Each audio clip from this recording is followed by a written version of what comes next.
जो अंतरिक्ष से ऐसी दिखाई देती है। उसके बाद सबसे नजदीक है हमारा चांद। उसके बाद शुक्र यानी कि वीनस, बुध यानी कि मरकरी, और उसके बाद हमारे सौरमंडल का जनक सूर्य आता है।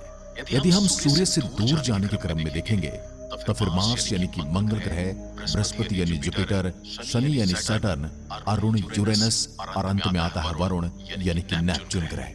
पर क्या यही हमारे सौरमंडल का अंतिम किनारा है? सौरमंडल क्या है? सौरमंडल कहां तक फैला है? सौरमंडल की आखिरी चीज क्या है?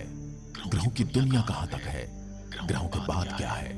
सूर्य का गुरुत्वाकर्षण बल यानी कि ग्रेविटी कहां पर जाकर खत्म होती है? क्या कभी हम सौरमंडल को पार कर पाएंगे? और क्या सौरमंडल इतना ही है जितना कि वैज्ञानिकों ने इसकी कल्पना की है? इस बात को हम भली भांति जानते हैं कि हमारे सौरमंडल में 8 ग्रह हैं, जो कि पहले 9 हुआ करते थे। सौरमंडल की शुरुआत हमारे सूर्य से होती है, जिसमें शुरुआत के 4 ग्रह को स्थलीय ग्रह कहा जाता है, जिसमें मरकरी, वीनस, अर्थ और मार्स शामिल हैं। ये वो ग्रह हैं जहां पर जमीन है।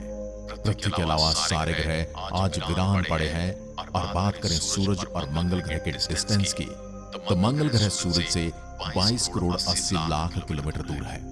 इन 4 ग्रहों के बाद एक ऐसा क्षेत्र आता है जहां पर लाखों की संख्या में एस्ट्रॉइड हैं। इस जगह को एस्ट्रॉइड बेल्ट के नाम से जाना जाता है। एस्ट्रॉइड बेल्ट में मौजूद छोटे बड़े सभी ऑब्जेक्ट सूर्य की परिक्रमा करते हैं, जैसा कि बाकी ग्रह करते हैं, पर इन्हें ग्रह नहीं कहा जा सकता।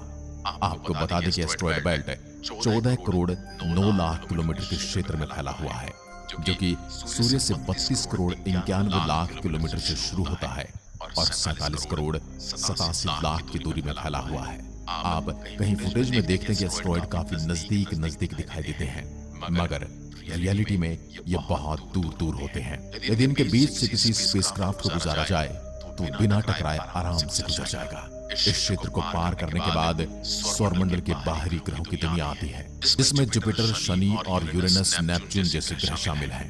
इन ग्रहों को गैसीय प्लैनेट भी कहा जाता है, गैस दानव भी कहा जाता है। सौरमंडल का सबसे अंतिम वाला प्लैनेट नेपच्यून है, जिसे वरुण ग्रह कहा जाता है। यह सूरज से लगभग 4.5 अरब किलोमीटर की दूरी पर है। इसके बाद आता है प्लूटो, जो कभी सौरमंडल